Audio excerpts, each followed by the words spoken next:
Hey there, welcome to Factually. I'm Adam Conover. Thank you so much for joining me on the show again to talk about this frightening new period of American history that we live in. You know, people are being kidnapped and disappeared from the streets of America right now for speaking their minds. That's not something that I thought could happen in the America that I live in or the America that I was told that I live in, but it is occurring around us every day. Columbia University student and pro-Palestinian activist Mahmoud Khalil is facing deportation despite being a legal permanent resident. And a Turkish graduate student named Rumeysa Öztürk, apologies if I'm mispronouncing that, was picked up off the street and detained by armed people, shoving her into the back of a van for the crime of writing an op-ed supporting Palestine. That means that our rights of free expression in this country are evaporating, plain and simple. And it is hard to overstate how horrible this is and how big a change this is in American society. This is nothing less than racist authoritarianism at work. It is the crumbling of our moral and legal edifice. This is not America at least it's not the America that I want to live in, not the America I thought that I was living in. And it's the kind of horror that we associate with, honestly, the past or with other places. It's kind of like when you watch, a movie about the bad old days, about McCarthyism or the Red Scare or, a period of time where people would be imprisoned just for the crime of being black or gay. And, the implication of the movie is, hey, good thing we've moved past that. We're not like that anymore, right? Well, it turns out that, yeah, we fucking are. We are living in a moment of authoritarianism and repression in this country that we have not seen for decades. And we need to ask ourselves, how did we get here? What political circumstances led to it? And how are we going to dig our way out of it? At least we need to ask those questions as long as we still can before the thugs come and shove me in the back of the van. And that is what we are going to do on the show today. We have an absolutely incredible guest who I cannot wait for you to hear from. Before we get to that, I just want to remind you, if you want to support the show, you can do so on Patreon, patreon.com/Adam Conover. $5 a month gets you every single one of these conversations ad-free. You can also join our online community. We would love to have you. And if you'd like to come see me on the road, I'm touring my brand new hour of stand-up comedy coming up. Actually, on the very day this episode releases, April 16th, I'll be in Vancouver, British Columbia. I'm also there on the 17th, though that show is sold out. Then April 18th and 19th, I'll be in Eugene, Oregon. And then May 9th through 11th, I'll be in Charleston, South Carolina. After that, Oklahoma City, Tulsa, Oklahoma, Tacoma, Washington, Spokane, Washington. And we got a bunch of other dates that I'm going to be able to announce very soon. If you want to go check them out, head to adamconover.net for all those tickets. And now let's get to this week's episode. My guest today is an absolutely brilliant political theorist and writer. It's his second time on the show. The first time he appeared, we talked about what the left gets wrong about the right. Today, we are going to talk about how the right-wing authoritarian movement took control of this country and what that means for the future of America. He's also the author of an essential book on the right-wing movement called The Reactionary Mind, and he's a professor at Brooklyn College and CUNY. Please welcome the brilliant Corey Robin. Corey, thank you so much for being on the show again. Thanks for having me back. Your last episode that you were on was a big hit for us about what the left misunderstands about the right. You're a scholar of the conservative movement and politics in general. I remember last time we spoke, it was during the Biden administration, but I was reading you during the first Trump administration when I was trying to make sense of everything. You were very helpful. You argued often during the first Trump administration that Trump was kind of a weak president and that, perhaps he was not fascist in totality to some degree. How has your opinion changed during the second Trump administration in its early days? Yeah, I mean, I've been very surprised at how forceful they've come out on a whole bunch of fronts. Particularly the mass firings of government workers. That for me was one of the biggest alarm bells because it has a long history in American politics, which we can talk about. But it's the multiplicity of fronts, really. It's the government workers, it's immigration, it's the attack on universities, and then most recently the trade stuff. And what I was thinking, when during the first administration, when people were very frightened about authoritarianism, and it came up a lot, I always felt like it was somewhat overblown that he was a pretty constrained president, and he was, in retrospect. But this time, it's been all fronts that they've waged this war, and it has been very surprising. And I think the other thing that has been very shocking and surprising to me, which it shouldn't have been, is just how weak the opposition has been and how everybody's fallen down. And so what has happened between the first and the second term and how it came about is something that I think a lot of us are still trying to figure out how we got here. What do you think has changed between the two administrations? I think a bunch of things. I think the first thing, and we can't really underestimate it, is the battle over Israel and Gaza. Yeah.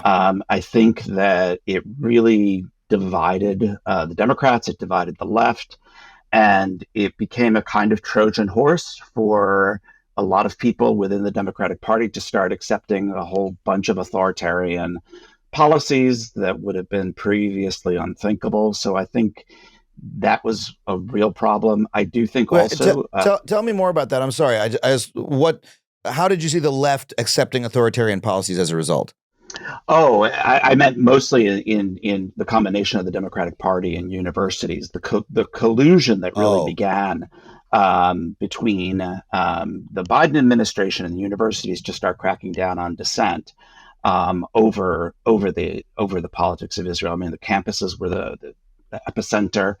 And in fact, I remember at the tail end of the Biden administration, when it still seemed unlikely that Trump was going to win the election, I was thinking, that this alliance had formed in a lot of urban centers between, powerful hedge fund guys like Bill Ackman, real estate people, and universities and leaders of cultural institutions in the Democratic Party to really crack down.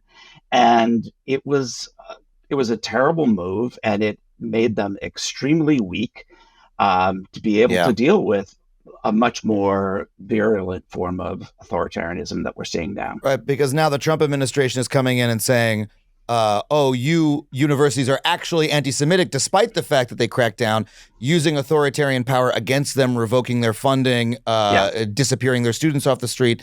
And now those universities are unable to respond. In fact, they're acquiescing because they had sort of pre-acquiesced during the Biden administration to that sort of wielding of government power. I got it. Absolutely. Yeah, it's just been an absolute disaster. And it's long-standing. I don't want to put it all on the fight over Israel and Gaza, but there's just absolutely no doubt that mainstream Democrats and mainstream liberals developed a kind of muscle of acquiescence, to use your word, around this issue that has made them very ill-prepared to deal with what's happening now. As opposed to defending the free speech rights of their students, creating space for that debate, or even taking the issue of the war on genocide in Gaza seriously at all. Any of those things they could have done, and that would have lived by their values and democratic values and human rights and et cetera. But instead they did what they did, and we all saw it. Okay. And one other thing is that when, those three university presidents were hauled before congressional committees and were caught like deer in the headlights, I mean, the Republicans obviously smelled blood on that issue, and they ran with it. And so the whole thing from beginning to end, in retrospect, I don't think I saw it so clearly at the time. I wouldn't claim that I did, but in retrospect, it was just all heading in this direction. And that's true. And in fact, the Republicans were able to hound out college presidents out of office before Donald Trump even took power by creating a sort of, I think we're getting to a Red Scare atmosphere, right? Like those hearings were McCarthy-esque, right? Yeah. And bizarre, and being supported by the New York Times. I remember reading the New York Times going, oh man, Claudine Gay is in kind of a pickle. And I was like, that's not what's happening here. Right. This is government power being wielded against a research institution. Yeah. So that's one change. I cut you off before, though. We were discussing what has changed between the two administrations, the two Trump administrations. The other thing is that there's just something odd about the Democratic Party. It came in very strong with the Biden administration. People were talking about FDR-style realignments, and Biden came out fairly strong with a set of policies. The Democratic Party seemed very united. And then something happened. I think really it was the fight in the way that Manchin and Sinema were able to just completely trip the Democrats up over the combination of spending and taxing policies, which really, when the inflation thing started happening, really made the Democrats very flat-footed and unable Yeah. to push through the kind of policies that they were done. And I'm not going to say that had they been able to push their policies through, everybody would have been loved it and been excited. But again, it just showed the Republicans that these people, there's blood in the water. They're not united around this stuff. They're weak, and they were very vulnerable on the inflation issue. And it wasn't just that the inflation happened; it was that they had no narrative, they had no story, they had no politics to be able to deal with it. And I think that showed that to the Republicans and probably to the Democrats themselves, that in ways that we did not realize, we're still in the era of neoliberalism. We're still in the era of Jimmy Carter. We still have that shadow hanging over us. And again, it empowered them. So I think I would say those two things. I think people always attribute far more agency to the right. And I think these are dynamic systems where the right and the left, or the Democrats and the Republicans, whatever you want to call it, are back and forth. And I think when the right saw that, that they were able to make hay of that, they were able to run with it. So you had these two issues. And I just had thought of this, but really reprises the Carter administration, because it's got inflation on the one hand and a problem in the Middle East on the other hand. And the Republicans, were able to kind of put that playbook together all over again and really run with it. Yeah, but look, you said we often give too much agency to the right, but the right clearly has a lot of agency right now. And it seems to me like, tell me if this matches your analysis at all, the difference between the first and second Trump administration. To me, it seems like the first Trump administration, nobody in politics really knew how he got there. It was a surprise. They sort of, did a little bit of an immune response, tried to keep him in a box and get some of their priorities done. And ended up being some bad shit happened, but a lot of it was politics as usual. But it seemed like in the 4 years since, the far right of the right-wing movement saw Trump as a way to achieve like decades-long objectives, like the destruction of the administrative state, all the Project 2024, 2025 stuff, obviously, but that they sort of agreed with, they'll say, we'll make an agreement with Trump's authoritarian impulses, and, made a bargain between basically, the Heritage Foundation, the ethno-nationalists and Trump. And now they're just executing like the wish list of the far right by, they create a very focused political vehicle in Trump, whereas before there had not been that much focus either from him or the rest of the party with what to do when he was in power. Yeah. Does that match? Yeah, absolutely. No, I totally agree with that. When I was talking about the agency, I meant that people don't look at these things in a dynamic relationship. They just think that the right just is like ferments in its own petri dish, and there's some truth to that, but it's always in relationship to what's going on the other side. But I think you're absolutely right. And then actually, you're just reminding me, the last thing I would add, I do think the Silicon Valley Musk thing has been a huge,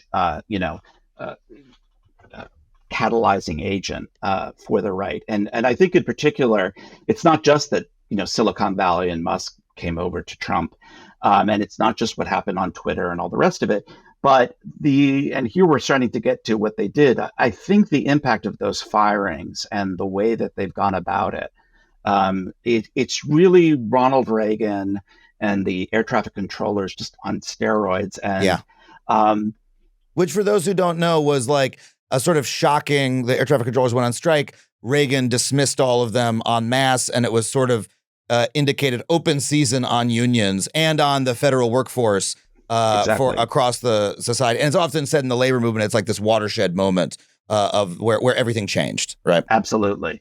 But he did this, Trump did this, has done it with Musk on just a much, much wider scale. And there's something about the way that Musk does this, with having, all this access to the government documents and agencies, and just to be able to go in and do it almost as if it's an army, although it's 3 or 4 guys. I think it's not just that people often talk about with Trump, the spectacle, the shock, flooding the zone. But this was a very material thing that he and Musk have managed to do. And there's nothing just spectacular about it. And it really has left the left feeling like they have no levers at their disposal Yeah. except the courts. And that's a very weak position to be in. So I think that when you start really firing people like that and you feel like you have nothing at your disposal to fight back, it's just been, it's been terrible. Well, it seems like the procedural levers that they're using, it reminds me a little bit of, I've read years ago Robert Caro's, books about LBJ and talking about how LBJ would figure out new ways to wield power within the Senate, right? New levers. Or also Robert Moses, obviously, I'm a normie who read those books and was deeply influenced by them. But if you do things in a certain way, you can force a system to change when it doesn't want to. And I'm reminded of that when I look at the way that Trump has done the firings. He fired, the democratically appointed FTC commissioners. Lena Khan stepped down, but there's two other FTC commissioners, I think, out of 5.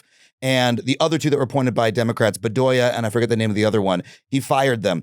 Those 2 commissioners are saying, we are still the commissioners because we were illegally fired. I'm on their mailing list because we had Chair Khan on the show a couple of years ago, and she, I ended up on their mailing list. They're emailing me saying, we are still the commissioners in absentia. We have not actually been fired. And yet I imagine they're locked out of the building, right? I imagine that they don't have email access or whatever. So it's an illegal firing from their point of view. They've filed in courts. We're going to go to court over it, yada, yada. The functional effect is they are still fired. The functional effect is still chaos.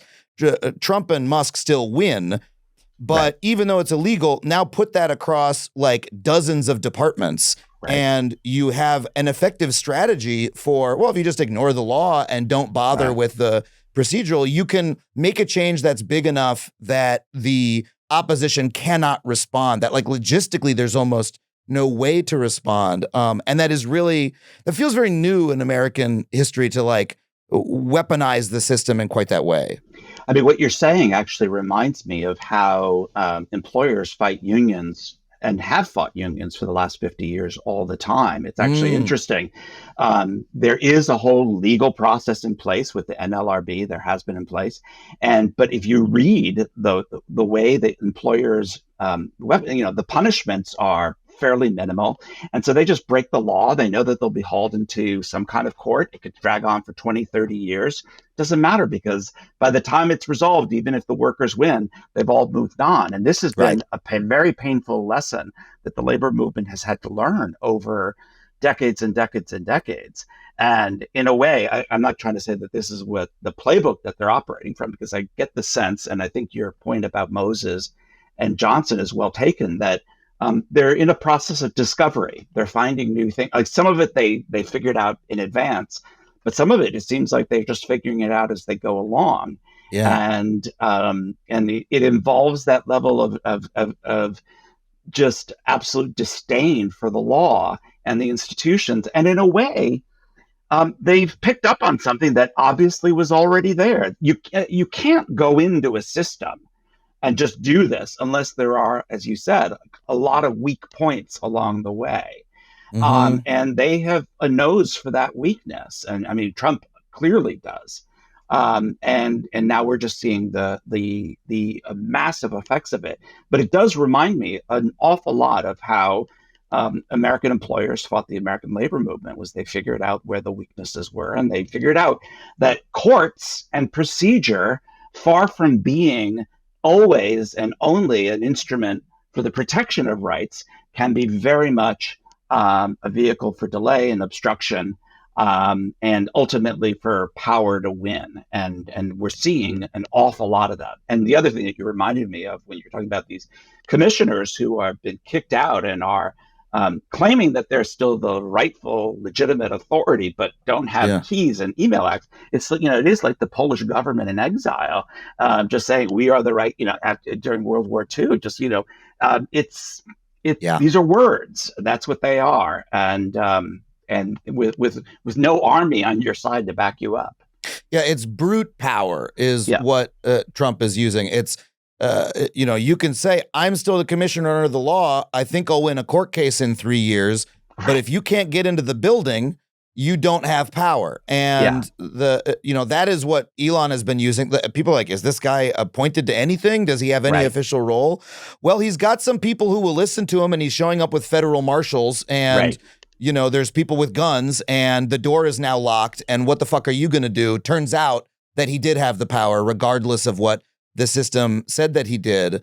But that does seem to be at least part of the essence of authoritarianism, right? Is the use of that brute power to get one's way and destroy a system and pervert a system, regardless of what the law actually says and what the system actually says.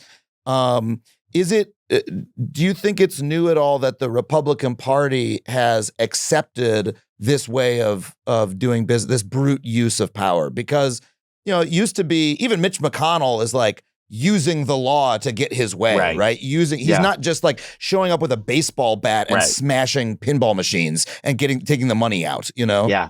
I mean, it is and it isn't. And let me talk about the way that it is and why I've been caught off guard, to be honest with you, with this second term. Because, in addition to writing an awful lot about conservatism and the right, I've written a lot about the politics of fear and the politics of repression. And one of the things you learn in American history is that, contrary to what we're taught in high school and civics classes, the Constitution has oftentimes, and the law and these institutions, have been instruments for fear and repression. You didn't have American slavery as a system in violation of the Constitution. It was completely woven into the Constitution, into the system. And so one of the reasons I was always so skeptical during the first term, particularly of people who were scholars of comparative politics and would point to Hungary and all the rest of it, they would always claim that he's going to violate the Constitution and therefore be authoritarian. And I said, no, the Constitution is a weapon of authoritarianism in ways that we don't imagine. But so that's, so that is what's new here is that Trump has turned out to really throw that traditional playbook of intimidation and repression out the window. And as you say, is using much, much more coercive brute forces. And that's very new. On the other hand, I was just reading this morning Richard Hofstadter's classic, The American Political Tradition, and you read about the Gilded Age guys. I mean, it was a fairly brutal, very illegal system. It was based on bribery and corruption. It was, the spoils system, and they didn't hide it. It was very out in the open. So I do think there are precedents in American history for this, but it's kind of the clusterfuck of it all and the coming together of all these different, terrible moments of American history in one. That's what feels very different and very new. Well, and what's funny is that you're right. There is that precedent for it. The late 19th century, early 20th century, this incredibly corrupt time where, I always say you look at the list of presidents and when you look at the ones from the late 19th century, you're like, I don't hear much about those guys. And that's because they were corrupt criminals, a lot of them, or they were just the vassals of, I don't know, the railroad industry or whatever the fuck. But Trump literally harkens back to them. He literally, I love McKinley. I love the late 19th century. He loves the Gilded Age, right? He is explicitly saying that we're going back to this time of corruption. Can I say one thing about that? Just because I just did a thing in the New Left Review about McKinley and the tariffs and Trump, and I do think there's something interesting there that is worth thinking about. I spent the last week reading a ton about the tariffs and the Gilded Age, and what is interesting is that McKinley and the Republicans, they used the tariff. It was not for economic purposes at all. That wasn't their foundational commitment. But the reason they used it was that it was a way of building their coalition and buying off support. It was actually a political protection racket, not a form of economic protection. And what's weird about Trump, I think, and the tariff, and this is what makes me think this situation is a lot more fluid than it might seem to be, is that he's using the tariff. He's not building a coalition with that tariff. If it's blowing it apart, I mean, it's one of the big defeats we've already seen for him. And so it makes what he's up to much, much more unpredictable and unintelligible. But also, I do think there's a lot more cracks and weaknesses there that he's opened up in ways that he doesn't realize. He's really, in some ways, despite loving McKinley, he's kind of the anti-McKinley, because McKinley used that tariff to really solidify the Republican hold on power. And with Trump, it looks like it could very well be starting to, I don't want to say break apart because that's too soon for anything like that. But it's a definite real fissure there that is only, I think, going to get deeper as with time. Yeah, well, he's got, the Republicans and his side out there supporting the tariffs, sort of just in pure deference to him, in pure loyalty. If we go against him, he'll destroy us. So yes, we'll nod our heads and say it's okay. But that there's a lot of them who don't like it, who are worried about their stock portfolios, who are getting phone calls from their richer constituents. And if you look at, say, the UAW, for instance, as a union, came out and had some limited support of the tariffs at first. Hey, we're not against tariffs because we're an American manufacturing union, but then very quickly have had to turn against them because, oh my God, this is crazy. We'd be for some form of tariff, but not really this, et cetera. Sean Fain's out there giving a pretty nuanced critique, I think. Whatever, people can disagree with him. My point is that the UAW is not, as a result, getting on the Trump train. They're not joining the coalition because of the tariffs. Exactly. And that to me is, Trump really could build a pretty big hegemonic coalition if he were smart about the way he was doing all of this. Yes. But and again, this is the exact opposite of what the Republicans did during the Gilded Age. He's using it in a way that's just splitting off. And even Ted Cruz has come out against the tariffs. I mean, Ted Cruz of all people. Yeah. There are 7 Republicans. I know that's not a huge number in the Senate, but 7 Republicans who are signing on to legislation to claw back that tariff power from the president. So if you assume all the Democrats are going to go for it in the Senate, you're starting to get, it's very early, but you're starting to see the beginnings of some real nervousness. And I don't know what it means about Trump. I don't know what the hell he's doing. There's 1,000 theories about the tariff. But what does seem very clear is that rather than using to build the coalition, he's ripping it apart, and for ways that, in ways that I don't think we quite can see the full ramifications of yet. Yeah.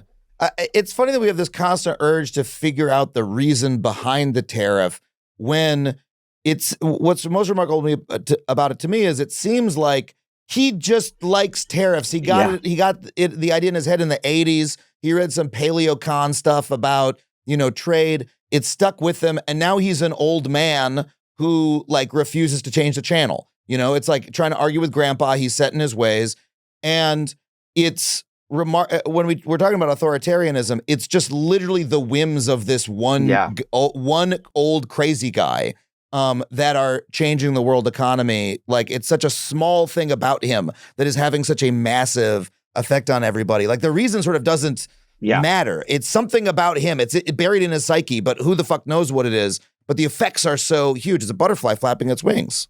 Absolutely. I mean, you're reminding me, Adam Tooze, the historian at Columbia, who has a very big Substack that everybody follows. He talks about, I think the term he uses is sane washing or something like that. Mm-hmm. There's always this desire to put this all through the funnel of some kind of political or economic rationality and to say, oh, no, it all, makes sense. But I think, and with certain things, I think that is true. But I think you're absolutely right with the tariff. In fact, I don't know if it was Jason Furman or Larry Summers, of all people, this morning in the Times, there was a big conversation. They said, this has become a toy for an old man and it's got to be taken away.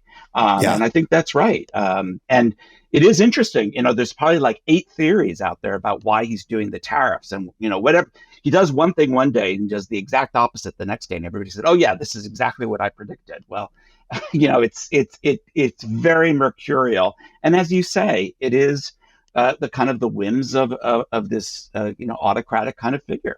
When he took them off, he said the reason was, the administration went out and tried to say, oh, this was his plan, as he got the art of the deal. And then he personally said, people were just getting too yippy out there. Yeah. I don't know, the stock market went down too much. Yeah. That was the only rationale that he himself gave. Yeah. Folks, this episode is brought to you by Alma. The internet helps us accomplish so much. But between constantly being online and juggling everyday life, it's easy to feel disconnected from what we really need, meaningful human connection. And when it comes to mental health, that connection matters more than ever. That's why I want to tell you about Alma. Alma makes it simple to find a licensed therapist who gets you, someone who can offer support tailored to your specific needs and goals. In fact, 83% of people who see a therapist through Alma say their provider is the right fit. And Alma therapists bring real experience to the table. On average, 6 years of it, with 20% practicing for over a decade. Their easy-to-use directory lets you filter by things like gender, specialty, ethnicity, and more so you can find someone you truly connect with. You can even schedule free 15-minute consultations to make sure it feels right before committing to a full session. Better with people, better with Alma. Visit helloalma.com/factually to get started and schedule a free consultation today. That's helloalma.com/factually. Well, let's come back to talking about his coalition a little bit. I want to talk about the Red Scare piece of it. You had a big interview in N+1 a week or two ago that went viral, kind of rare for an interview with an academic in a literary magazine to go viral, yet this did, talking about how we are in another Red Scare moment. So what typified the Red Scare and what resembles it today? Well, I'm glad you used the word Red Scare because we oftentimes call it McCarthyism, and it's a very misleading term to call it McCarthyism because it focuses on Joseph McCarthy, and it makes it about one individual, when in fact it was a really very comprehensive, often bipartisan assault on not just, well, first and foremost, the Communist Party, which was a presence. I mean, people forget this, but it was a real presence in the labor movement and the federal government. And so it was first and foremost an assault on the Communist Party, and then radiated out from there to the left and kind of left liberalism.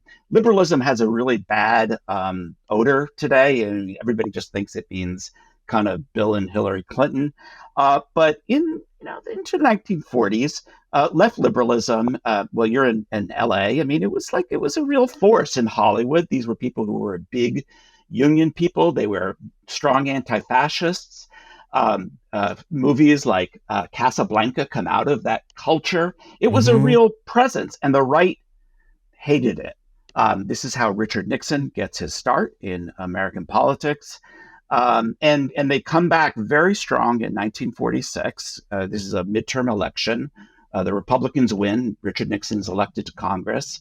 And they start going after the labor movement in Hollywood and the culture industry more general. And it is very powerful. And it forces and pushes the hand of a Democratic president. This is where I think the parallels between Biden, Israel, and Gaza become kind of interesting. Because the Red Scare begins under a Democratic president, under Harry Truman. And he starts this massive purge of the government to hound out communists, but it becomes a real force, a real attack on the New Deal, the kind of the progressive New Deal. It goes with the government, Hollywood,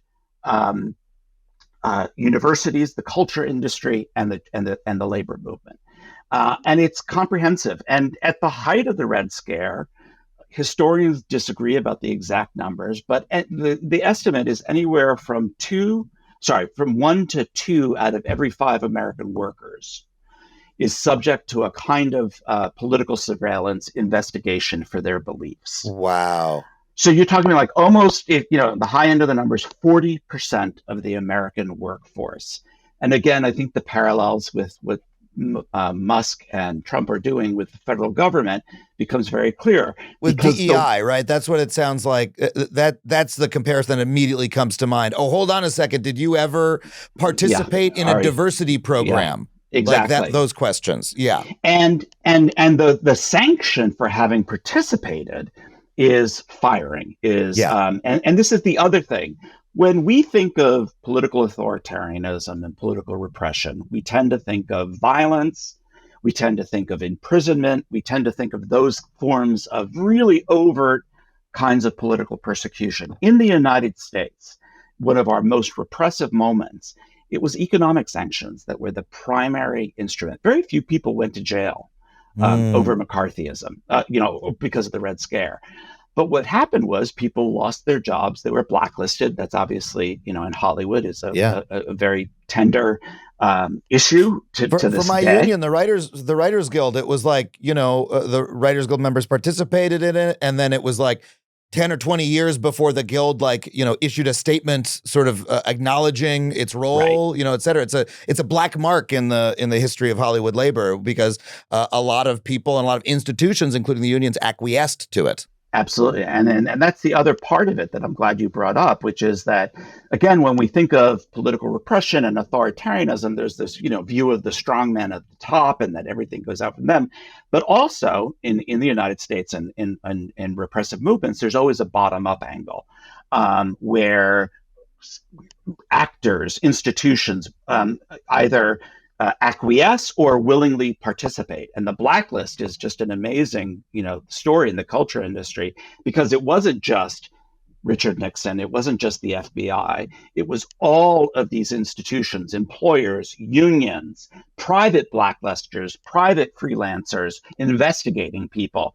And again, Right. the parallel with what's going on with, people who protest around Israel today is interesting, because where is the government getting the names of these people from? It's these private blacklisting, websites like Canary Mission, say, oh, this Yeah. person said X, and then their name comes up in the hopper, and suddenly you're being deported, or being prepared for deportation to just to another country. But to your point about liberal institutions creating the environment even before the Trump administration, I had friends in Hollywood who were fired by their agencies, these giant talent agencies, because they were posting on their story about what was happening in Gaza. Friends of mine who are work in Hollywood were just going add to story. Hey, I'm doing a fundraiser for Palestine. Pretty anodyne stuff, Right. And were literally, their agents would call them on the phone, scream at them, and say, "We won't represent you anymore." And people lost jobs for that purpose. It wasn't as organized as the blacklist was, but it was the beginning of that. And this happened during the Biden administration. Yeah, and then there's two things I want to say to that. The first, just to bring us back to the McCarthy era, is that all of this begins in 1946. Nobody's heard of the name Joseph McCarthy. He doesn't become a name until 1950. All of this stuff is happening over a 4-year period before he comes onto the scene. So you can just see the way the preparatory stage happens before the big name. But to your point about your friends and such, you're reminding me, about 10 years ago, I'm a professor at Brooklyn College. Our department co-sponsored a panel on BDS, the boycott, divest, sanctions movement. We just sponsored a student panel that had been organized on this. And the power establishment, not just in Brooklyn and New York City, but all the way up to Washington, came down so hard on this. Chuck Schumer signed letters, Jerry Nadler, really liberal Democrats.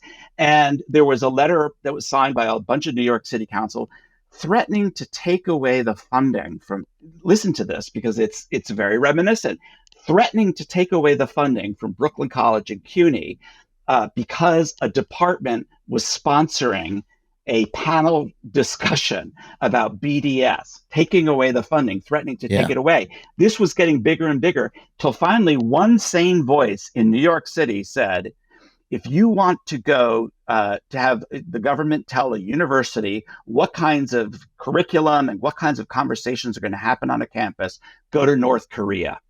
The name of the person who said that was Mike Bloomberg. And there was this voice of sanity from this, oligarch that finally, whipped some sense into these idiot Democrats who were threatening to do and promising to do back in 2013, I think this was, what Trump is now doing every day. Yeah. So, again, these things have a way of germinating long before. And it was a telling moment. I mean, at the time, I thought, well, of course, Bloomberg would whip some sense into them, because this is insane. You don't threaten a university's funding because you don't like the conversation that's going on the campus. Well, lo and behold, look, now this is where we are. But and you said that was 2013. That was while Bloomberg was mayor, right? Yes. I wouldn't expect the mayor of New York to do that now, where the political climate is so different. I certainly wouldn't expect a Republican billionaire oligarch mayor. Really makes you get kind of nostalgic for, I mean, look, there's no good billionaires, blah, blah, blah. But like, as far as billionaire oligarchs go, Bloomberg was pretty benign compared to a lot of them. You know, he was, remember when he solved this mystery of the maple syrup smell? That was one of my favorite moments to live in New York. Do you remember this?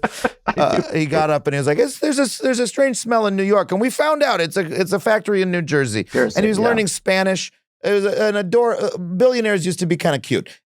Now we're much worse off. Well, let me ask you this because it's something I've been puzzling about. Please go ahead. Sorry, I was telling you about the Hofstadter chapter about these oligarchs in the 19th century. In a way, what's happened is we've really reverted to that type. I mean, Hofstadter describes them as like incredibly crass. They have no pretensions, no sense of noblesse oblige. Like, these are really like cruddy people in the 19th century who become millionaires at the time. And in a way, that's really what's happened. Like the Bloomberg types, they were part of a kind of different set of wealth. And it is amazing that they now seem like from another age.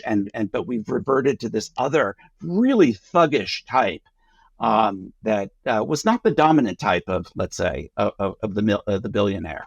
Yeah, that's such a good point. I mean, Bloomberg made such a big deal about democracy in general. He really tried to operate as a proper politician in a way. He was unbound from a lot of the political system because of his money, and he could be, control things a lot more than other folks could. But he didn't have this my way or the highway sort of thuggish aspect that we see so often now. He was a technocrat, right? He was like, oh, the scientists say that if your cup of Coke is too big, you'll drink too much Coke. You know, which is true. Right. And he was doing stuff like that. He was like reading, his advisors were telling him, reading him studies. And of course he was developing the hell out of New York because he's a real estate developer, blah, blah, blah. One of the things that I've been trying to make sense of politically is the fixation on Israel on the right as well as on the left, because when I look at Trump's coalition, there's a lot of anti-Semites in his coalition, right? They just announced a couple days ago that DHS is going to be investigating the social media of people applying to visas for, quote, anti-Semitism, which obviously means if they've tweeted about, justice for Gaza, justice for Palestinians, that they're not going to be allowed into the country, right? Which is clear. The obvious Red Scare territory, right? We're going to put a political litmus test. If you support the wrong side, in our opinion, in a foreign war, we are going to deny you entry into the country. And I saw right-wingers on Twitter, saying, well, we hate this because it proves that Jews run the world, right? That was they're winking at it a little bit, but I saw this explicitly from like big right wing influencers. It's not obvious to me, especially when the Democrats really were going after supporters of Palestinians. Why has it also been a fixation for Trump? Is it the pure authoritarianism of it? It's a pretext by which they can deport people, or do they really have some skin in the game there? Well, there's a couple of different, levels to this. There's the connection between, Trump and Netanyahu, and that's, when during the first term, when people were talking about this rising authoritarian movement around the world, they always mentioned Russia, Hungary, but they never mentioned Israel, which is clearly constitutively an authoritarian society, but even more so under Netanyahu. So I think there's a clear relationship there, among sort of authoritarian regimes and Trump and Netanyahu. I think, but there's a deeper issue there. I wrote a piece over this past summer in the New Yorker about Jewish politics and in America. And the interesting thing about Jewish politics in America is that from the get-go, Jews in America, from the very beginning, really pioneered a very different kind of political style from the Jews in Europe. It was much more embracing of democracy and pluralism. And Jews really, from a very early time saw that the way to create a different kind of society was to ally with other minority groups and build a kind of democratic society. And this was very different from how Jews had managed to survive in Europe, where what they did in Europe was to build alliances with kings and sovereigns. And there's a term that comes out of that tradition called the court Jew. And you'd protect your community not by building alliances with people around you who are often very anti-Semitic, but instead by getting protection from the court. And in a way, it seems like we've really reverted, and Trump is the endpoint, but Biden in a way pointed in this way too, and I'll tell you about that in a second. But we've really reverted to this old European model where Jews looked for their protection from not from building alliances with African Americans or trade unions and all the rest of it, but instead with a kind of a strongman in society. And I think that's really what I see going on with groups like the ADL and AIPAC and so forth. They don't represent the rank and file of American Jews, but it's a weird old pattern that has never really worked out particularly well for the Jews in Europe, I should say, and is a kind of real betrayal. But in a way, and I think this is your question, Biden, again, was very similar in this regard. I mean, he would go around constantly and say to Jewish groups, you and I both know that in the end, the only protection for Jews in any country, including this one, is the state of Israel. And people would applaud, and they loved it. And he said this when he was vice president. He said this when he was president. And that right there is a real confession of the bankruptcy of democracy. Because what you are saying to a minority group with a history of persecution is the only protection you really have is not from living in a democracy, not from living under the rule of law, but living, under a state. Go somewhere else, basically. Yeah, you're not safe here.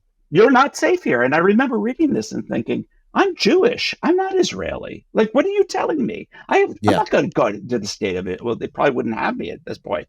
But it's a really fucked up kind of relationship that I think later historians and certainly the next generation of Jewish people, the younger Jews, really see what's so bad about this. And I think this is why you see so many younger Jewish students supporting the cause of Palestine, because they realize it's not just a moral cause, which it used to be, but it's really become a foundational political cause, because there's no accident that the most authoritarian, revanchist, regressive force in American politics today supports the state of Israel the loudest and the most strongly, and is at the same time, as you said, extremely anti-Semitic itself.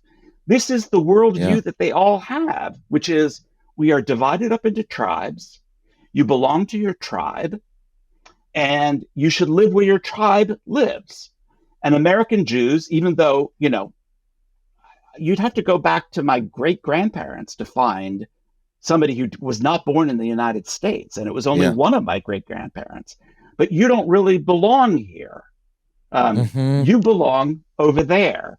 And I do think that's, when I get very dark about the world and Trump and all the rest of it, that's the real move. It's not even, it's not democratic nation states. It's really these thuggish tribal states that we all belong to, and you should go over there and you should go over here, and you guys should definitely not come over here. And so I don't think it's that much of a surprise that these really thuggish anti-Semites are so strongly in support of the state of Israel. I mean, just the last point on this, people forget before there was the Holocaust, the Nazis were experimenting with lots of different projects, and one of them was Zionism. There was all kinds of negotiations going on between the Nazis and Zionist organizations because it totally fit the Nazi paradigm before they were into extermination, which was just get rid of them, get all the Jews out of Europe, let them have their own homeland, but then go somewhere else. We don't want them here. So there's a very dark history there.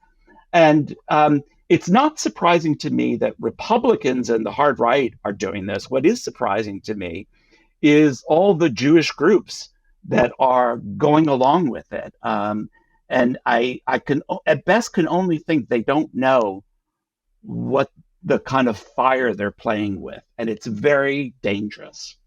Yeah. Thank you for that. You really illustrated for me how those concepts are connected, that, it's anti-Semitism, but more broadly ethno-nationalism that is compatible with Israel. Like, that is why an anti-Semite can also support the state of Israel in a really clear way. When we talk about these student abductions, right, which are, to me, the most obvious connection to the Red Scare, that it seems like it's all of these trends coming to a head. Everything that we've talked about so far, the attack on higher education as a liberal institution and as a source of resistance to Trump, the fight against anti-Semitism and against the protests about Palestine, and then just the pure authoritarianism of being able to disappear people off the street, and the anti-immigration, right? The don't come here, seeing these people as sort of a weak point that they can use to scare away other immigrants. Even a student at an expensive school who paid a lot to be here, who went through everything, filled out every form correctly. Well, they wrote an op-ed, so now they're in a freezing cold detention center somewhere, and they're about to be sent out of the country. I mean, a lot of press has been spilled about these, but it seems like not even enough. Like, it is to me the most shocking thing that's happened over the last month. How do you view it? The disappearances are, and just the word alone, of course, that comes from Argentina and the dirty war. That was, the use of the word to disappear as a verb, as a intransitive or transitive verb. I can't remember my grammar there, but that you would do that to somebody else is, it really is shocking, and it's so visible. And then also on top of that, the kind of, the sadistic glee that the Trump people take, and they post about this on Twitter, and then the sending to El Salvador, to these horrible prisons. The whole thing is, it does really kind of transcend a lot of the most gruesome moments. You'd really have to go back to the 19th century under slavery and sort of the backlash against Reconstruction to this level of violent terror, and state terror like that. And it's not just the individuals who are the victims of this. I mean, just imagine if you're in any way, shape, or form a student who's either not a citizen, or is here on a student visa from abroad.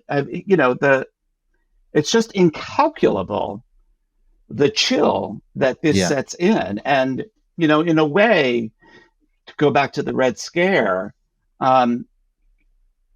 this is the part that's the most upsetting, I think, is the long-term ramifications of this, because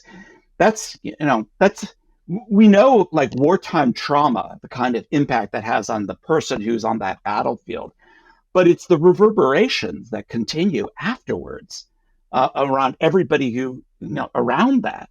It doesn't go away. Like, this is like some real damage. And I just, it's hard to know how you recover from that. And to even talk about recovery at this point is sort of obscene, because we're still in the middle of it, or maybe just at the beginning of it. I think it's not something that has gotten enough attention. But what I would like more attention is, so how is that cohort around them? What are they feeling and saying and thinking? Yeah. And I bet it would be hard to even get those stories, because people would be too terrified to talk. Yeah. And that's, I mean, what is the long-term damage that you see? I mean, at the very least, to American higher education. Like, is this going to be a place that that students from other countries want to come, right? I mean, I'm not enough of an expert on all of that. And there's there's a lot of people who come for American higher education not to, they're not interested in politics at all. And so maybe this doesn't affect them. I don't know. Although, they could also feel like, that they would be just caught up in this drag. And we were seeing it already with tourism. I mean, there's been a huge drop in people just traveling. So you can imagine what the cost would be in terms of students coming here. But again, I don't think it's just higher education. People go through these institutions, they get an education. And what's the education they're getting now? It's not just what's going on in the classroom, it's how you behave and act as an adult, as a citizen. You're being acculturated. That's what these institutions are about. They're not just about what you learn in the classroom. It's how you act. And so they're being told, not just by Trump, and this is the really insidious part, but by their leaders in those institutions, their deans, and probably their professors. I mean, if I had a student come to me and said, should I go to this protest? I'm in a difficult situation there because everything as a professor and as a citizen says, of course. But as the person, who they're coming to for advice, in a kind of counseling sort of a way, I can't tell them that it's going to have no effect if they go to a protest around Israel. I mean, look what happened before Trump came in, to students who were doxxed and all the rest of it. So that, these things go very deep, and we talk about the impact on higher education and the decline of research and all the rest of it, but you're talking about building a political culture, a set of reflexes that are very deep in people's muscles and their nerve endings. And once that wiring is there, I don't like to use this kind of biological language, but once it's there, it's hard to undo it. And that's the real cost. How permanent do you think that damage is? Because look, my belief growing up in America, the America I was told that I grew up in, was in America where that sort of thing doesn't happen. People are not disappeared off the street for attending a protest or for writing an op-ed. And, I grew up watching movies where, whatever, Joseph McCarthy, you're watching a movie about the Red Scare. You're watching a movie about the late 19th century, about how things are bad. And the implication is it's not like that anymore. We worked our way through it and we live in a different America now. Now, you could argue that, hey, America's always been like that, yada, yada. You could make that argument. Maybe I would agree with you. But we have had a belief among the American people and a belief among most of the people around the world that America is a free society that does not do that. And I would argue the belief is important, even if it's not always true, right? Our self-conception of ourselves as a free society where you can speak your mind without being put into a van is important. And I worry about that being permanently changed for a lot of people. I'm curious, as a scholar of the Red Scare, right, where it was a probably a decade-long period in which that was not the case. We did recover from that as a society and, sort of become a free society again and decide, oh, that was wrong. It was, maybe that was the blip and we went back to normal. Do you think this is something we can come out of, or do you really fear that there's like a permanent change to, the American culture here? It's hard to predict. I know. The part to predict the future. Let me just say a couple of things. That first of all, the freedom that I think you rightly associate from growing up, I don't think that was a myth, but those were very hard fought. We talked about the Gilded Age. The United States really didn't have a really robust, to use that word, conception of the First Amendment, free speech, easily until the 20th century. And it was labor unions who fought like hell and were clubbed and killed and imprisoned. And it's an extraordinarily violent history that produced this thing that we call the people's darling privilege of the First Amendment. I mean, it was always there, but it was not really used until much, much later. So if you are aware of the amount of violence that it took to get those things, you have to be aware, without thinking of Hungary and other countries, just how vulnerable they can be in to violence in the opposite direction. So that's the first thing I would say is that these things can be, taken away, and we're seeing it. But the second thing is what you brought up about the Red Scare, and that, the consequences for that were really felt for an extremely long time. The blacklist wasn't broken until the 1960s. And, I'm not an expert on Hollywood film, but there's been a lot of scholarship about what effect McCarthyism had on the kind of culture that was produced, or the Red Scare, I should say, that was much more quietistic and much more conformist. And again, these are like in people's nerve endings. They go just very, very deep. And one thing that people don't reckon with enough is that there's some evidence. One of the things that the Red Scare really purged is the State Department and the people who were experts on East Asia. The term at the time was the China hands. They were the experts on what was going on, and they were kind of left-leaning, and they were all gotten rid of.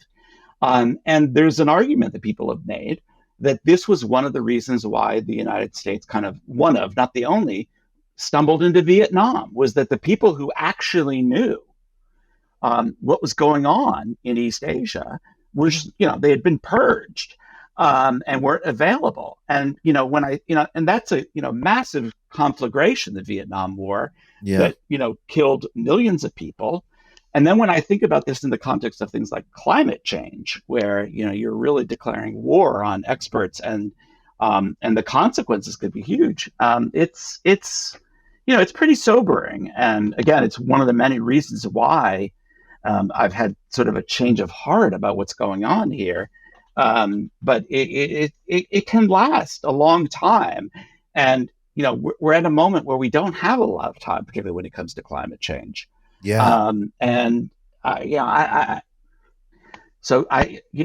would feel, it's not just that it's hard to predict things. I would feel, my imagination of disaster is not up to predicting what could be on this one. When you look at the destruction of state capacity, right? Yeah. The destruction of the firing of all these many, many scientists, it happened so quickly, right? It's already over, right? The NOAA scientists have all been fired, right? The ones who I interviewed for my last show, the G Word, right? Who work on climate change, the teams at the NIH who are trying to cure sickle cell and all these different diseases, all of these people fired. And you literally have the president's, cabinet out there saying, oh, well, all those fired government employees, those are going to be the people who do the manufacturing jobs when the tariffs bring back iPhone manufacturing to the U.S. They'll be the ones screwing in the tiny screws for less than minimum wage, which I saw somebody point out on either Twitter or Blue Sky. That's literally Maoism, right? We're gonna take the scientists out of the university and we're gonna make them put them in the factories. That's like it's such brute authoritarianism in a way that is, I still don't think we're grappling with. Well, and I'll just add something to that. In addition to the brute authoritarianism, there's like a kind of decivilizational impulse at work here. Yes. They are not building. I mean, for all the talk of building, they're not. They're like, it's very hard, honestly, as somebody who has studied the right, there's always been this utopian element to the right. They were always future oriented and thought of themselves, ironically, as progressive agents. They never thought of themselves as going backwards, the right. This is something people haven't really understood. But these guys really do want to undo, of course they want to undo civil rights. Of course they want to do trans rights. That's the traditional part of the rights playbook. But the attack on, not just the attack on experts, because again, the right has always had a very uneasy relationship with knowledge and experts. But when it comes down to things like diseases and climate change, like real basic survival questions, it's very hard for me to kind of grapple with that, and except to say that there's a kind of primitivism. And it goes with that tribalism that I was talking about before. It's like a real desire to return to some kind of pre-civilizational world that I just I think is very difficult to understand. Yeah, like the question is, why would they want to fire the scientists who are trying to cure cancer? Everybody gets cancer. Everybody's mom had breast cancer, or somebody that you know had breast cancer, right? And like the reason that person you love survived breast cancer, I have like half a dozen breast cancer survivors who I know personally, is because of the NIH and all of the other government science. That's why it's no longer a death sentence like it was 50 years ago. And so why would that be something that you wanted to end? What is the possible rationale? Nobody is even saying, oh, private business should be doing the cancer research. No one is even talking about what's going to happen to the cancer research. It's just gone. And so like, what is that impulse? I think you're just sort of a primitivism, like we just want to go back to a time of ignorance. There's some lust for non-existence on their part. Well, yeah, and I really want to be careful here because like I've dedicated my career to saying kind of the opposite about the right, that we don't see all of their modernizing tendencies. We fail to see their futurism. We fail to see their utopianism, and that they do have a kind of theory of knowledge and all this kind of stuff. And I think I was right about the right for most of the time, but so when I say there's a kind of decivilizing primitivism, like I'm not an MSNBC liberal who's like, oh, they just hate facts and they hate science. Like there is something really weird here about this. That is, just a quick story about this, because about you were saying something about the kind of like death wish or something like, I can't remember the phrase you used. There was, I don't know how old you are. I'm 57. And when I was growing up in high school, there was a big show, The Day After, and it was about nuclear war. And it was a TV show, and Jason Robards was in it. And it was a big deal. It was like a big event. It was 1983. I was like a sophomore, I think, in high school. And not only was it a big event, like there were school conversations. Everybody was really terrified about nuclear war. And there was Ted Koppel, who was the host of Nightline. He was like, it was an institution back then. He had a big conversation after The Day After was shown on ABC. And it convened, it had Elie Wiesel, Henry Kissinger, Brent Stoker, like a big, all the worthies, and William F. Buckley. And at some moment in the conversation, somebody said something about like, well, in 10 years, blah, blah, blah. And Buckley interjected and he said, oh, 10 years, you're saying the world's going to be around in 10 years? That's pretty good. I would think we'd be happy about that. And he was being very Buckley-esque. But Koppel interrupted and said, well, that might sound nice to you or me at our age, that there's another 10 years in the future. But how does that sound to like somebody who's a teenager or a young person? And this has always stuck with me, that at the heart, that there is something in the right that is kind of like, after us, the flood kind of a thing. Like, we don't care. And Trump and the Trumpists, like, they seem to have pushed this like to the nth degree. Like, it's not just like, well, we'll see what happens in 10 years. It's almost like they're careening us forward to that encounter for reasons that I find puzzling. And that's a really interesting thread you pull out, because something that I've noticed among young people of whom I'm sort of at an interesting age in my early 40s. I know people of all ages at this point. I feel I can talk to 23-year-olds as well as I can talk to 73-year-olds. And young people, one of the dominant ways they feel is, the world is ending. I'll never have a house. I'm not even going to make it that long. It's sort of like the equivalent of don't trust anyone over 35 back in the 60s, except it's I'm not going to make it to 36. right? It's this fatalism, which is not true, right? Like the world is going to continue. You're going to be alive. I mean, you could personally die, but you probably won't. You're probably going to live in a world. You're going to have to make your way in it. Like it's an absolution from having to do anything now. It's a nihilism. It's nothing other than nihilism. And maybe when you look at the turn towards Trump, part of it among young people, part of it is that is the nihilism of young people, even young people on the left. Who gives a shit? Climate change is coming for me. Who gives a fuck? Right. Going in that direction. It's and you bring up the left, and the one hopeful thing could be that people are willing to take some political risks. Yeah. Precisely because the game of calculation and costs and benefits has been thrown, asunder in so many ways. But that's not what's happening. Instead, people are, hunkering down. And so it's a really bad situation. And I think you're right about that nihilism. And it's interesting.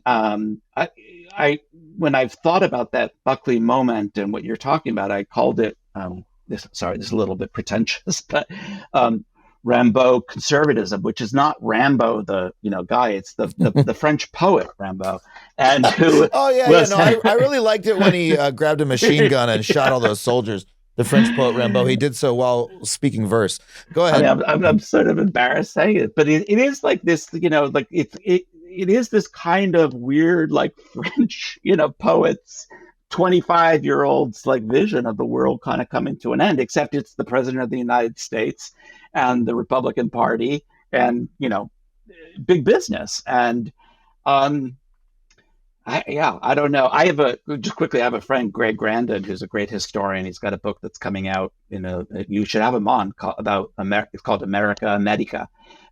His previous book, The End of the Myth, won the Pulitzer Prize. But he's now working on a new book. He writes books all the time about Columbus. And what's interesting is the apocalypticism of Columbus, that they thought the world was going to end, but also the venality and the desire for money. And like those two things, like, don't seem to go together. You'd think you'd want money for like the long term. Right. and I don't want to give away his argument. This is all my friend Greg. This is not me. And read his stuff. But it's like we're like going back to the beginning, like 1492, of just like the world is coming to an end and get as much gold as you can. Right. I mean, why does Elon think that we need to leave Earth and also wants to make that much money? Why would he support disemboweling NASA? Right. Why would he try to privatize space flight instead of, these two things seem to be at war with each other. Staying on the theme of nihilism and talking, now turning back to like the political coalition, I find what the Republicans are doing, what Trump is doing, really interesting in that, obviously there's been a big strain on the right in the Republican Party that wanted to destroy the state, destroy the administrative state, or just cut it, right? Well, there's too much bureaucracy, blah, blah, blah. They've wanted to do it for 50 years. And in my view, what they've run into is just procedural roadblocks. Oh my God, we can't cut Social Security because too many people like it. We can't even cut, the ag department because too many farmers like it. We can't cut NOAA because there's some senator in a red state who knows that, those are the people who predict when the hurricanes come. So he gets in our way, right? And so what do? Trump comes in. They have such frustration about their inability to cut this stuff. They just take a baseball bat and they say, what if we just smash everything simultaneously before anybody can do anything about it? And they're doing it with glee because, oh my God, we're finally doing it, right? We're finally destroying everything no matter what happens. We're taking money away from every school district in the country, even the red school districts. But I wonder, do you feel that the destruction, is this going to come back to earth at some point, right? That they're in this sort of frenzy of destruction right now, enabled by Trump and Elon. They're in this little moment. But like, at the end of the day, Republican voters do send their kids to public school. And the public schools are going to go, hey, we have a $40 million budget shortfall this year because of what happened. And so this, the football program is being cut. Right. Like shit like that is going to start happening. Yeah. Do you feel that I've often thought these small c conservative forces in America, just suburban people wanting to not be bothered, would bring Trump back to earth. I've been wrong so far, but like, is it ever going to happen?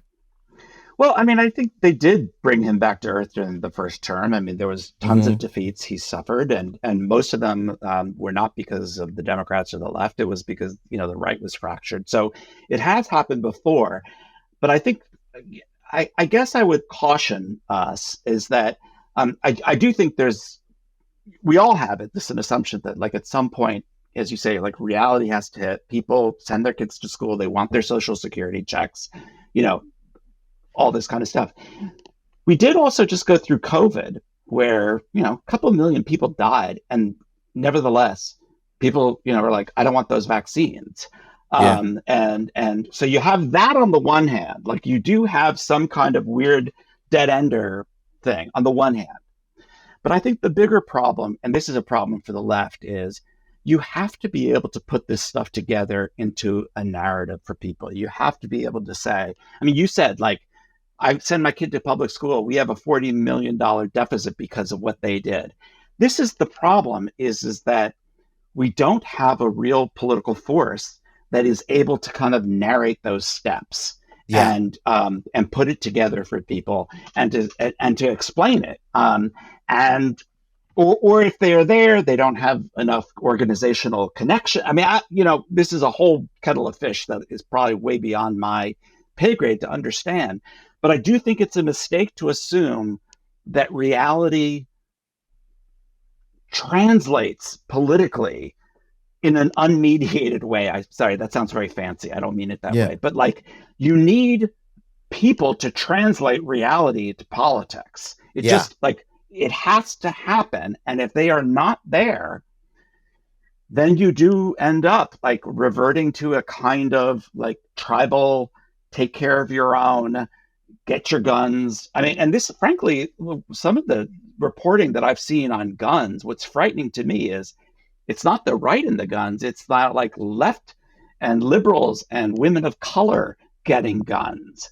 And it's like, that's telling you something about where the society is going and what people think is the way to preserve and protect themselves. And unless you have a political party or organization or trade union or something that can translate these things to people and then give them a recipe for action that's more than just, well, vote in the midterms or give me money. I don't know. I don't know what to tell you. Like, you're describing a lot of what we're trying to do on this show is just figure out what the story is, right? And what people can be doing, you know. It's what I've been, a lot of my work over the past couple months has been to describe the failure and describe what we can do instead and how we can actually make the political change. But it's hard in this moment, right? I can imagine. I mean, I really have a lot of empathy for people like you, because the other part of it is that every day it's a different atrocity. And I mean, I remember the first week of Trump, I was like, let's focus on these plane crashes. Like, everybody travels by plane, right? And, like, come on, and put the pieces together for people. And then, and I was like, and don't get caught up in the news cycle. And then the next thing, you know, they're firing thousands and tens of thousands of people. And I'm like, that's the story. And that's like McCarthyism. And then they're picking kids up off the street and deporting them. And, like, I don't know. I don't know, except, I don't know. I remember when a plane crash used to get a month of coverage. Like, if a passenger plane crashed and everybody aboard died, that happened when I was a kid on Long Island. There was one, like, I don't remember what year it was, but it was a relatively, you could probably find it on Wikipedia in 10 seconds if you wanted to. It has its own Wikipedia article. It was like a horrible tragedy, right? It was pre 9/11, but it was, you know, this is, oh my God, this must never happen again. And one happened 2 months ago. I don't even remember which city anymore because it was in the news for 3 days. And then Trump said it was because of DEI, and that literally changed this. I was like, this is ludicrous that they're just putting DEI on this. And the news cycle bought it. And then the news cycle immediately became, was it DEI or not? And I cannot believe that this is where we are. And you're right that there is nobody on the left at all putting the pieces together or telling the story. I mean, we have some, Bernie and AOC are doing their rallies, doing a better job than at least they're making the effort, to do so. So this brings me to my final question. Why do you think it is that the right has had, I think we have to say, so much more success than the left over the last 50 or 70 years, right? We're looking at right now, the far right part of the right-wing movement runs the country. They got their wish list. They are doing things that they never even thought possible. And people are just shrugging and saying, yeah, they get to do that, right? Some of us don't like it, but oh, well. If you imagine, had Bernie become president any of the times that he ran, and he tried to do item 1 on his agenda, the amount of pushback that he would have gotten, right? To do Medicare for all or whatever it would have been. Oh my God, what a disruption. Like the difference that we can imagine versus what we are seeing. Why is it that the right has been able to do this and the left has not? Is it structural or is it just an accident of history? Big last question to ask you. I apologize. No, it's the right question. It took the left. I mean, I hate to take this kind of length of the long view, but I don't know how else to explain it. But it took the left, I would say, something like about 100 years to develop an infrastructure and a set of ideas. And by the left, I mean from abolition through the trade movement, of trade unions to Black freedom. And they built an infrastructure of collective action, of an interpretation of society that we're kind of interdependent, like what you do affects what I do. You can't just get as much money as you want. And this was like a pretty violent struggle. And they came out of it with real organizations and real institutions that disciplined capital and white supremacy and disciplined it in a really hard way. Yeah. And it was an epic struggle that people don't really know about. And the right, by the 1930s and 1940s, began to understand that. And they developed a set of counter institutions that went first and foremost after the trade unions to just kill them. And I don't think you can overestimate what a loss, that wasn't just about workers losing wages and benefits and all that kind of stuff. It goes way beyond that. Remember we talked earlier about how students are being educated and acculturated today. That's what unions, that's what this long arc of American history did, was to educate and acculturate people who didn't know very much about what is the economy and didn't really know much about, all these things, but it gave them instruments. It was really a popular form of education. I don't know how else to put it. And these were instruments of civilization. Mm-hmm. And they're very precious and they're very precarious. And the right, just when it destroyed that infrastructure, which it did from starting in the 1940s with that Red Scare up through, we brought up the air traffic controllers, that was really the end point. That wasn't the beginning of the assault on labor. That was the final victory. Yeah. And with that, you lost an analysis, but also a kind of, in order to discipline capital, you have to be disciplined. And the left, we don't have that anymore. Yeah. And so it's not so much that the right they are powerful, but it's in a way, it's like they walk through an open door. A door that had been shut, or we thought had been shut temporarily. So I think that I look at it more that way, that it's not so much their extraordinary power, but we're living in the long shadow of the left's defeat. And with that, like I said, all these civilizational instruments. And, I feel like the Democrats and liberals have had the role to play in this, because I think they thought, okay, you get the trade unions, they're making us less competitive. Like, they saw unions in a very narrow way. Yeah. They didn't see them as these kind of laboratories and classrooms of democracy that they were. Yeah. And so what has happened since? You rely on judges, you rely on nonprofits, you rely on litigators and lawyers. And, here we are. This is like, that's all we've got. Yep. And, you brought up that thing before about Elon Musk and the people, the commissioners who you were talking to. And, they don't have access. They don't have the keys.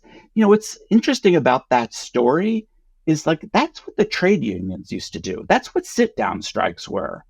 You sat in the factory, you stopped the machines, and capital couldn't get in. Like, they just could not get in. And now it's the right that has that tactile, material sense of power. So that's how I would describe what's happened. What needs to be done? Do you have any to reverse a half century long trend? Well, if you like tell me that. we still got 10 years, that doesn't look so bad. No, I just all I will say, and I think this is where we ended maybe the last time I was on your show, is that the truth of the matter is the left didn't discover this stuff like as a miracle. It learned it through very painful experience and lots of defeats. And I do think that's, if the right's time horizon is like we're all going to die and, go back to whatever, like, we need a longer time horizon. And I mean, I shouldn't say this to people on the left, because parts of the left love defeat and are like in love, enthralled to it.